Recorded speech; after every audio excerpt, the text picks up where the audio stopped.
Chronic ESD in submucosal lesion.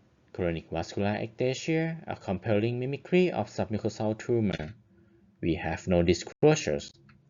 A 52-year-old male presented with abnormal fecal immunochemical test. Colonoscopy found submucosal lesion at descending colon. NBI was performed as shown. Due to the irregular consistency of the lesion, the CAT scan was proceeded. The scan showed a 1.6 cm enhancing submucosal lesion at distal descending colon near hemostatic clip, probably mesenchymal tumor. The less likely diagnosis including lipoma, carcinoid, and metastasis. The diagnosis was chronic submucosal tumor. The planning was discussed with the patient for ESD and double set up in case of complication. The key step for ESD. First, identify border with marking, lifting the lesion, then pre-cut the margin, and submucosal tunneling with dissection.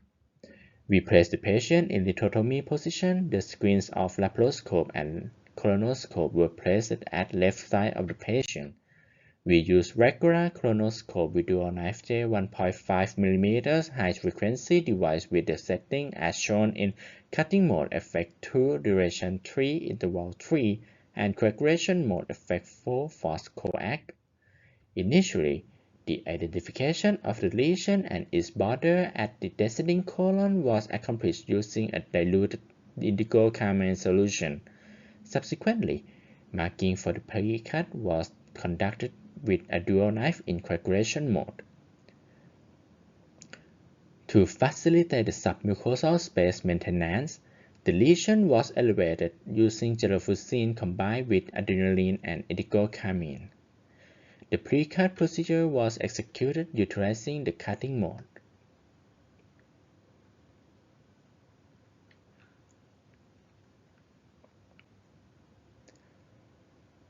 The submucosal tunneling was then initiated,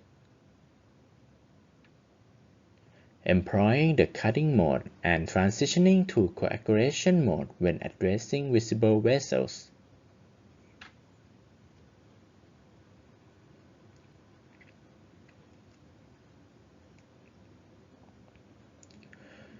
To sustain the awareness of the lesion, intermittent injections of the gelofuscin solution were administered to uphold the submucosal space.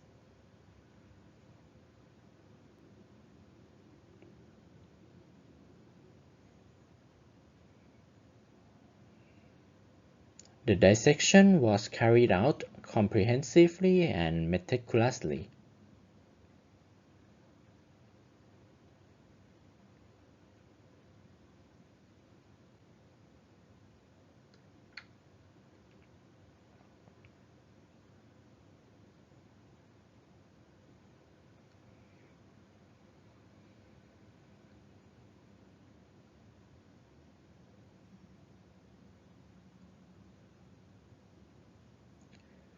The closure of the mucosal defect was achieved by utilizing the hemocrypts.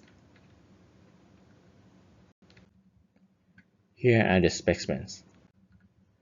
The pathologic diagnosis was chronic submucosal vascular ectasia. Dissection revealed subtly clustered and dilated thin-walled submucosal vessels comprising capillaries and veins. Overlying chronic mucosa exhibits a reactive response. No dysplasia is evident. These observations are consistent with submucosal vascular ectasia. Post-operative event, patient can be discharged from the hospital at post-operative D2 without complication.